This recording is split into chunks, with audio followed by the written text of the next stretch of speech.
GHMC Kapra circle deputy commissioner గారికి నమస్కరించి తెలియజేయనిది, ఇది ఏఎస్ రావు నగర్ డివిజన్లోని మన వార్డు కార్యాలయము కింద మీ సేవ పైన ఎమ్మెల్యే క్యాంపు కార్యాలయం, ఉప ఎమ్మెల్యే క్యాంపు కార్యాలయం కూడా ఉన్నది. ఇక్కడ కొమ్మే కదా అని వదిలేయడం వల్ల కొమ్మ మొత్తం ఈ గ్రిల్లును మొత్తం ఊడవెరికేసింది.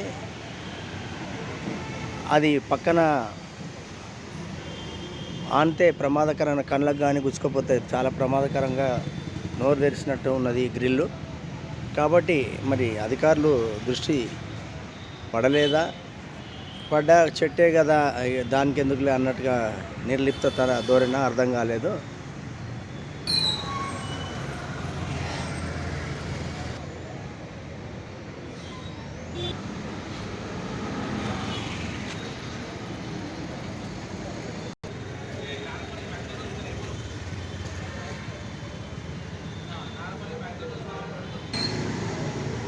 ఇకనైనా అధికారులు దృష్టి సారించి వెల్డింగ్ మాదిరిగా కొమ్మకు అతకపోయిన, కొమ్మను చీల్చుకొని అతకపోయిన గ్రిల్ను తొలగించి చర్యలు చేపట్టాలని, అదేవిధంగా ఈ తొలగిన గ్రిల్లును నిర్మించాలని విజ్ఞప్తి చేస్తూ ఉన్నాం.